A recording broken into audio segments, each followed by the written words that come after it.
Well, a few months ago or more, I was talking about the I nations, and the I nations being Israel, India, Iran, Iberia, and how much that these nations are in the news, and really should add Ethiopia to that one.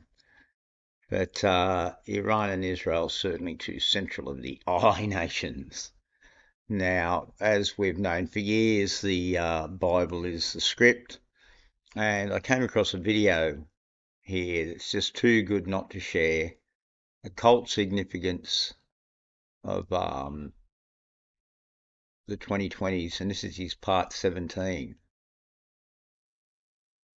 This is pertaining to right at the moment. Evolution, eyevolution Smith. A tongue twister there, but certainly an incredible video. Now we'll play a bit of this video and then we'll analyse what he said. This first one's pertaining to the October 7. Resurfaced with Iran and Israel. People have been asking me what I think about this latest round. Well, my position hasn't changed really since last year. Watch part 11. It's all in there really. It seems undeniable to me at the very least that certain parts of this book are being fulfilled. The question really is, by whom? By the great creator of everything? Or is it someone else entirely? But there is definitely an interesting as above so below ring to all of this.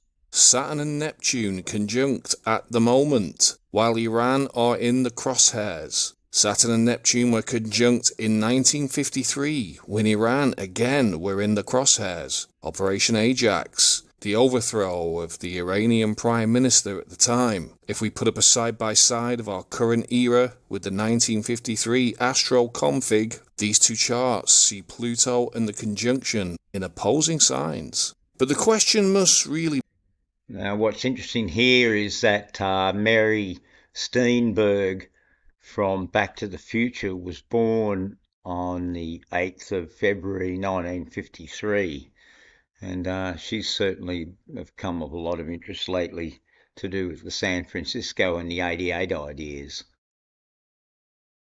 Be asked now, I think, if this prophecy came true, as you can see in part 15 of this series, does it mean this one has to also? Do the words in this book have to be fulfilled? If you believe they do, how far down the narrative are you willing to venture before you ask yourself, are these events really of a divine nature? Or are they something else entirely? Are you waiting for the new world, the new Jerusalem? Is a new world okay with you as long as it's the one ordered from this book? There sure are a lot of big folks queuing up for heaven tickets at this booth lately, waiting for this guy. But doesn't this guy have to show up first? Are they all going to trust the plan and let what needs to happen just happen? How much end of the world anticipation does it take to actually will the end of the world into happening? Was there a divine hand that left its fingerprints on this whole thing? On June 13th, 6:13, is the great creator really showing us a number? Is the supreme being really a numerologist? In the last... Well, as we know, everything we saw there was on your television set. If you were on the ground there, it'd be something different. Episode, I said to look out for the 77th anniversary of a certain state, which would happen 401 days after the Aleph Tav eclipse, which saw this very famous ascension of DT in his campaign video. April 8th, 2024, the gematria of Aleph and Tav being 401, the number 401 being related to the biblical Esau, which DT has been compared to by Israeli media. Now, on the day itself, the 14th of May 2025, 401 days after the Aleph Tav eclipse, the big story in the news was about how DT had been gifted an aeroplane by the Qataris, which was universally valued at $400 million and considered as a potential replacement for Air Force One. So, 401. Yes, as they always do, as we've examined on this channel many a time, they lay their numbers out. And of course, the 401 gives us our double seven idea when reversed. Just a coincidence. Now, the jet itself was said to be a 747-8. I'd never heard of that series before, and it struck me as odd because I'd seen the headlines that referred to the aircraft as a palace in the sky, like a Mercury. It's giving us a real transformation idea there, the 7-8, after the 74, 47, of course, Euclid's problem. Interesting combination numbers there, 747-8. Merkaba, also a symbolic flying vehicle. Geometrically, a Merkaba looks like this, but symbolically speaking, it is a chariot, a sky chariot at that. A geometric Merkaba has 7 points in 2 dimensions, but 8 in 3 dimensions. 7 and 8, like the model of the plane given to DT. A Boeing 747-8, a palace in the sky, a Merkaba. The word Merkaba itself means divine chariot and has a root source in Egyptian, Marakabut, with some familiar gematria. Does this aircraft, gifted to DT, have some kind of Kabbalistic significance, symbolically placing DT inside his mystical Merkaba? We know DT likes his Kabbalah, and with the Palace in the Sky story being big in the news, 401 days after DT was infamously depicted as symbolically ascending to the heavens in this campaign video, I mean, this all really does have some amazing resonance. 401 gives us 88 in the reduction. Now, the plane apparently was gifted to DT on the 11th of May. This was a year to the day that a certain state tweeted the words, "We will dance again." It hasn't been confirmed that this was in direct reference to this event and the dancers on that day, but more plane resonance. Are we going to need to keep an eye on aircraft again then? This one in particular, maybe. What I did find interesting is this thing from Qatar with so much Q. And look at it, the Tartary rat-Q, a rat Q. Interesting concept there, the QAnon movement. Yes, Kof. Kof meaning, of course, the monkey tail. I love how he's mixed the names up here. So true.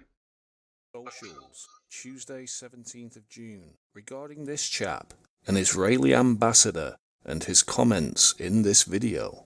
Number of surprises. When the dust settles, you're going to see some surprises on Thursday night and Friday that will make the beeper operation almost seem simple. A few news outlets took all that to mean that big surprises were on their way on Thursday the 19th and Friday 20th of June regarding the latest conflict. But the ambassador himself... Well, let's face it, the beeper operation was a real operation and a half, wasn't it now? Walked back this statement, saying that he actually meant that surprises would become evident regarding the beginning of the latest conflict, which started back on 6/13. At the making of this video, there doesn't seem to have been anything of major significance on those dates specifically, but because of his comments, which he says were taken out of context, the internet pointed to a controversial biblical passage in the book of Esther. That biblical verse contains 2 dates. The first is 23 Sivan, which was Thursday, June 19th, one of the dates anticipated for those big surprises. In this biblical passage, which surfaced on the socials because of this story, particular orders are given to a certain people. I've redacted it here to prevent further censorship. But in this passage, orders are written up on this date. The orders are seen as permission. Just going back here, the nobles of the 127 provinces stretching from India to Kush. Very interesting indeed, wouldn't you say, in light of all the studies we've been making. It here to prevent further censorship.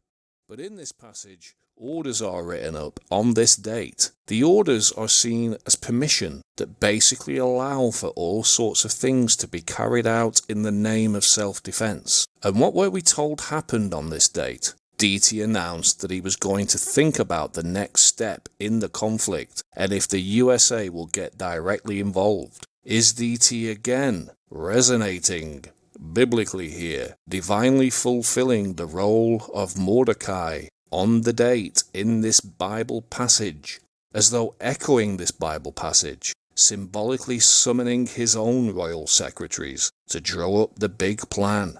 Was another biblical character being divinely reflected in real life, or is it something else entirely? God, I want to just say, we love you, God. Now, back in part 13, I featured this clip of someone saying that the so-called near miss was evidence that DT had been chosen by the great creator, who, in all his unending glory, was invoking this passage from Exodus. Yes, so very interesting days indeed.